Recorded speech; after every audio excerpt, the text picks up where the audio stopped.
How do you view like your relationship with winning? Obviously, you first come into the league, like there's so much new things going around. You guys have like that great year where you get in, you beat New York, and now the group's a little bit older. How do you view your relationship with the pursuit of winning at this stage of your career?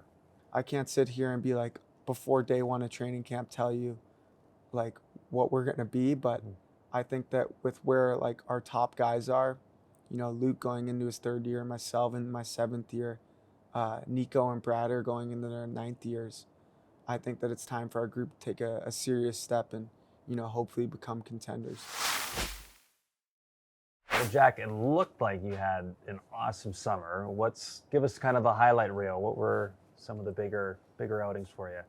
Yeah, just being home, kind of recharging from the year and everything that went down, and then, getting ready to go for this year. So just nice to be at home with family and friends. How was the U.S. Open? Had you been before? Yeah, I've been before. That was a good event. We watched Sinner and the Canadian. Oh, you'll see, yeah. Yeah, so Okay, yeah. that was fun. We were into the tennis big time, so we were watching all the matches, and fun to go to that. Seemed like the crowd was really behind Felix that night, eh? Like they wanted to see if he could push it to a fifth. Yeah, I think they were definitely rooting for him. Yeah. Who were you rooting for? I was rooting for Sinner. Oh, I shocked you her. just I know. you can't root for a Canadian now. I totally I wanted to understand. watch Sinner versus Alcaraz. Okay. Like I wanted to see that on Sunday. So, Sure. but yeah, like people just are rooting for a match, Right. like a good match, right? So that was why the crowd was pulling for him. Quinn really put the tennis outfit on, eh? Like. Yeah, I think we got dressed up. So yeah, I thought we were looking good. Nice. Then you played a lot this summer too? No, we didn't play much okay. at all. You just like watching. Just we were locked in on the U.S. Open. Okay. All right. Okay, so every summer the three of you guys go back and you lay waste to each other in different sports. Who won this summer and in what? This was a funky summer because me and Luke had shoulder surgery, Right. so we didn't get up to too many of the normal things, but pool, Luke's kind of the master. He is, eh? Yeah, golf, me and Quinn were playing. We got some good matches going. That's about it though. That was kind of all we did. Do you guys play like 8-ball or do you play snooker? 8-ball. Okay. Yeah. And Luke's the best one? Yeah, Luke's like actually a good player. He is, eh? Yeah. I remember I used to spend some time in pool halls, and the guys who would sit there and they let you have the second last ball and just set it up for them with your eventual miss. Yeah. Is Luke like that? Or does he just run the table? I don't even know. He's more of a run the table kind of guy, but he's like, he could go to a place and win some games. Like he's actually a good player. How are you feeling after you say the shoulder surgery and everything after another year? Unfortunately, it's that much shorter than you would want. Yeah, I mean, I'm feeling good right now, and my body's in a good spot. I feel like my head's in a good spot too, and I'm excited for the year to come. We saw Nico in overseas. He looks massive. Have you seen him? I haven't seen him yet. No. Oh my God! Like he looked Yeah. huge. Like I was like, Strong. yeah. Yes. Yeah. Like I'll come back to you when I see him. I'll let you know. like I think I said to him like he just looks like almost like a different guy.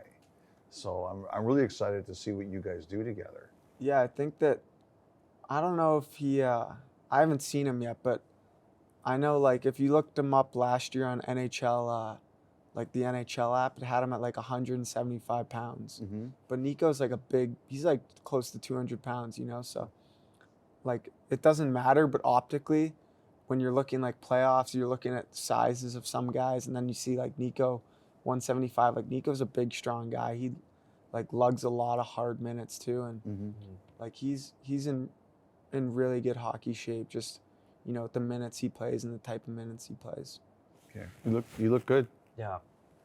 All right. Where are things at with your brother? How often are you talking to him about? You guys are the first ones of the whole. Really? media Nobody tour. else asked? No, not really. Like first of all, I'm impressed that Kyle asked the question. I didn't. Break some news. Like Luke's signing today, right? I don't think so, but I don't know. I mean, eventually it'll get done, and when it does, we'll all be really pumped for him. You're not worried about this. I don't think so. I mean, I think he enjoys playing in New Jersey, and yeah, I think they just got to sort it out. Okay. I remember like when Brady Tkachuk was going through his new contract with Ottawa, and Matthew had the line about like, you're not just negotiating with one Tkachuk, it's the whole family. Is it similar with the Hughes, or do you let him handle his business? I mean, I'm giving like really political answers here because it's what you're supposed to do, but even more so than Matthew, like I'm on Luke's team. Right. So I want to see it get done. But yeah, like obviously, I think there's a lot of pieces in play, and you know I think Luke wants to stay in New Jersey and he wants to get it done. All right, this is the last thing I'm going to go to this, and you can tell me if I'm going too far. But there was a report that they want your contracts to line up, so the two of you are free agents at the same time. Is that something you guys have thought about? Yeah, for sure. I don't know. Like I think that report, I saw it too. It's probably just a shot in the dark, though. I mean, where is he getting his information from? Mm-hmm. You might be right. I don't know. You know what I mean? Like, of course, if you look at just from the outside, like anyone at any bar talking hockey could be like, oh, I'm sure the Hughes brothers want their contracts to match up, like for sure. But then there's so many things that come into play, like money, term. The term and the money's always changing depending what it is. So I don't think like that's a make or break thing.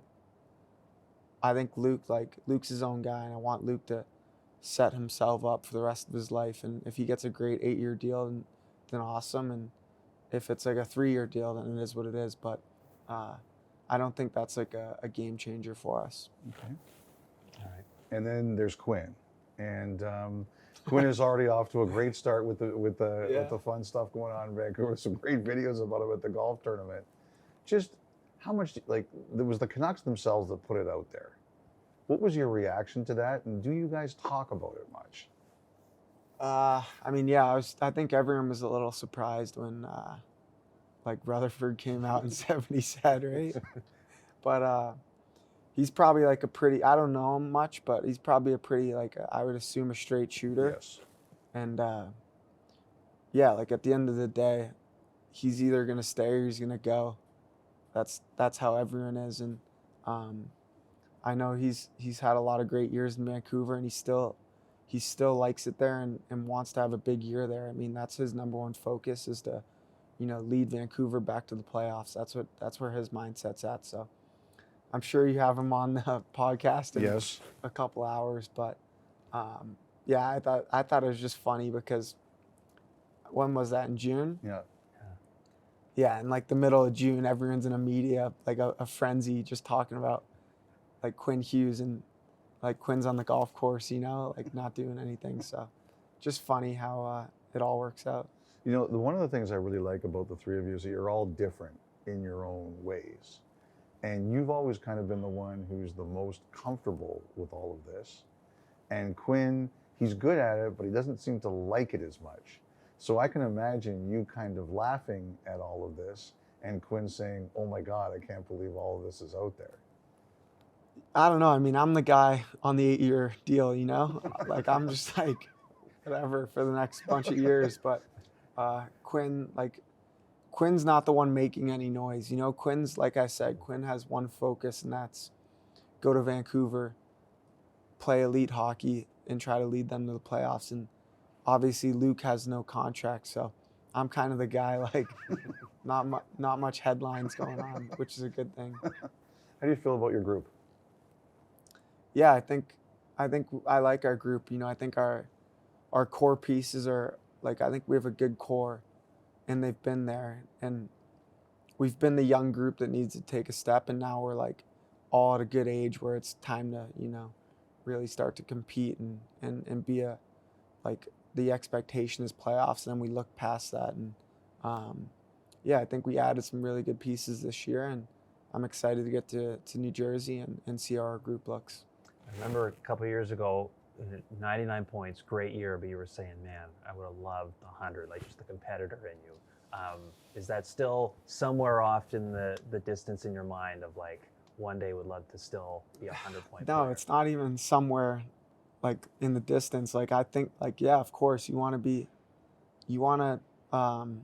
maximize the player you're going to become, and every year you want to be better and better. And I think for me, like you're so close. And then I'm not saying that's not like goal number one, but Right. personally, like that is obviously a goal I want to achieve.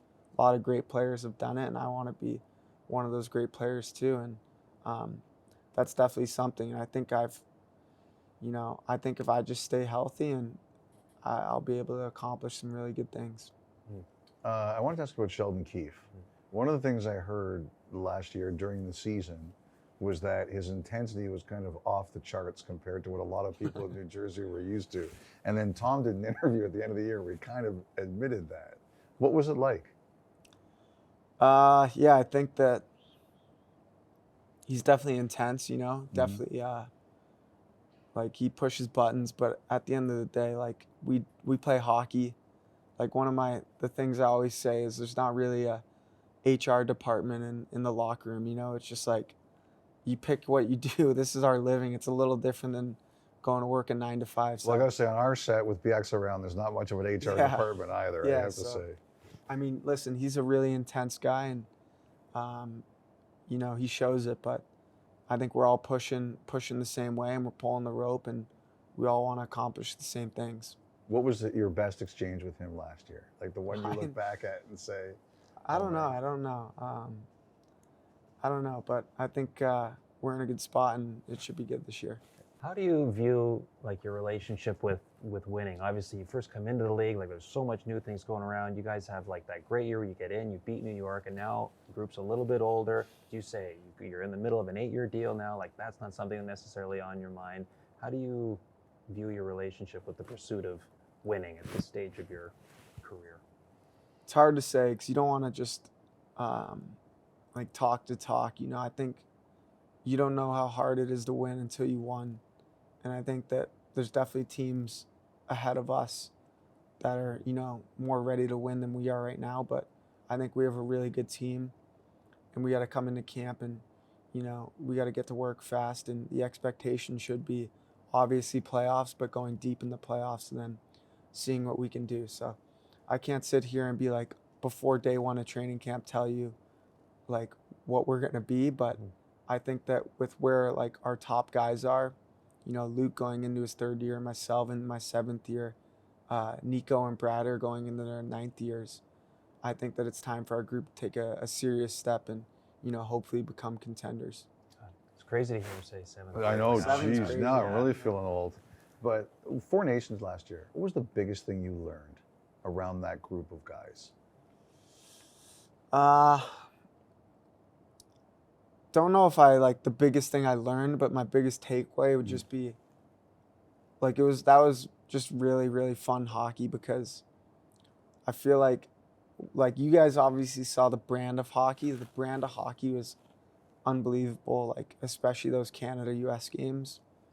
Just how like high paced they were, how fast they were. But like for me, I just think like being in the locker room with like just a bunch of like alpha dogs, like a bunch of like the big dog from every team all in one room, like that was pretty cool, because it was just like in the locker room in between periods, it's like everyone's like talking, it's loud, there's a lot of energy, then it's like you can just feel a lot of built up confidence. And that's why like I want to like have a great start to the year, because you want to be in the Olympics for like how fast the games were and how good the hockey was, but you also want to just be like in the room, like a part of a group like that. Like that's a special group, and that's the biggest takeaway I take away from it. That's awesome to hear, because I believe that 1,000%. So my follow-up is, when you sat around there, was there any one guy in particular, like, I didn't know this guy before, but boy, I'm really impressed with what I see? I think everyone does it in their own way. Obviously the guys with Stanley Cups, they got the juice because they've won. They know how to win. I think that the guy that maybe for me I didn't expect to be like as much as I thought, and I know him really well, was Matthew Tkachuk. Like, I just thought, like, I know him really well since I was young, you know, through Brady and Quinn, but I was just, you know, extremely impressed with the way he acts and, like, his character in the room, and just, like, a guy, like, he just drags people into the fight, and that was a guy I was really impressed with. Okay, last one for me. That game in Montreal, as we got to the third fight, did you at all look down the Canadian bench and say, boy, if I have to go here, that's the guy I'm picking? I don't think so. I mean, I know there's slim pickings for me, like, and there's a couple guys on that side that probably were looking towards me, if anyone. But yeah, that was a crazy hockey game. And then you get the summer and, like, you see your friends back home, and then you're just, like, bumping into random people, and always the first question is, like, how was Four Nations, you know? Because that hockey was just, that was great hockey to be a part of, and you know, that was great hockey.